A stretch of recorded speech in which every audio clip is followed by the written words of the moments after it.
রসুলের ব্যবহার, সুবহানাল্লাহ বলে, সুবহানাল্লাহ, কি ব্যবহার!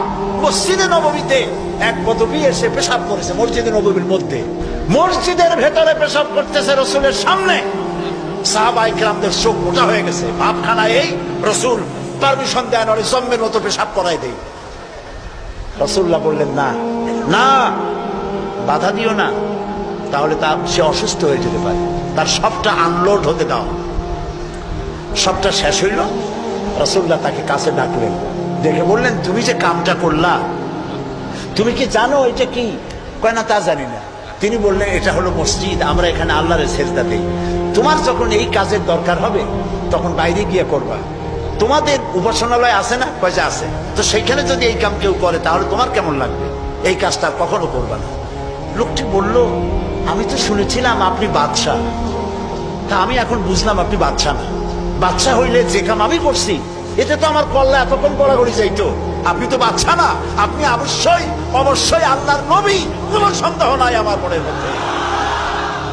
এই ছিল রসুলের ব্যবহার।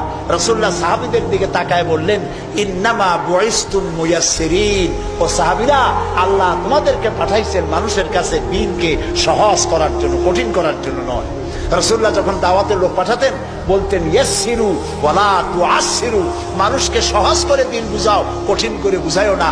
বাশশিরু ওয়ালা তুনাফিরু, বেহেশতের খবর দিয়া মানুষকে দ্বীনের পথে ডাকো।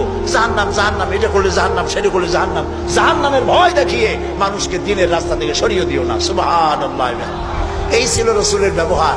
তাই মানুষকে দাওয়াত দেওয়ার সময় টেকনিকটা, লোকমানের দাওয়াত ছেলের প্রতি আল্লাহ কত পছন্দ করেছেন। তিনি ডেকে বলছেন, ইয়া বুনাইয়া, ও আমার কলিজার টুকরা, আমার বাবা, আপনি নিজে হাসানা মোমেন সাহিদ এমন বখাটে ছেলে, মাথায় উল্লুকের মতো চুল, হাতে ভাল্লুকের মতো নখ, গলায় সোনার সেন, এরকম মোমেন সাহিদে নাও থাকতে পারে।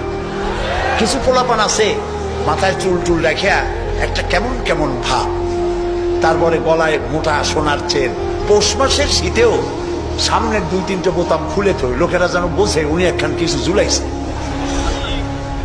এইরকম ছেলেকে যদি আপনি তো রাগ করে আছেন, ছেলে আপনার কথা শোনে না, যদি ভাত খাওয়ার সময় ডাকেন, সোনামণি, বাবা, কলিজার টুকরা, নয়নের পুতুলি, আব্বু, একটু কাছে আয়। আহারে, ও যত বড় খারাপ হোক আপনার পায়ের কাছে চলে আসবে। আপনি ওর কপালে একটা চুমা দেন, ওর গালে একটা চুমা দেন। আব্বু, এই যে তুমি জামা কাপড় পরছো, এগুলো মাইকেল জ্যাকসনের জন্য শোভা পায়। তুমি রসুলের উম্মত, মুসলমান মায়ের পেটে আসছো, এটা তোমার জন্য শোভা পায় না। আব্বু, এই কামটা তুমি করো না, আমার অসম্মান হয় সমাজে। এই কথা বললে হাজার রায় দোয়া শোনার চাইতে আপনার এই মধুর ডাকে আপনার ছেলেকে হেদায়েত হতে পারে। হযরতে লোকমান এইটা শিখাইছেন, ইয়া বুনাইয়া, ও আমার কলিজার টুকরা সন্তান। নসিহত শুনে মনে হয় যে ছেলে খুব ছোট, কিন্তু আসলে ছোট না। ছোট ছেলের এত বড় নসিহত করা যায় না। নসিহতের গুরুত্ব বুঝে বোঝা যায় ছেলে ছোট না, ছেলে বড়, কিন্তু ডেকেছেন তিনি সোনামণি বলে।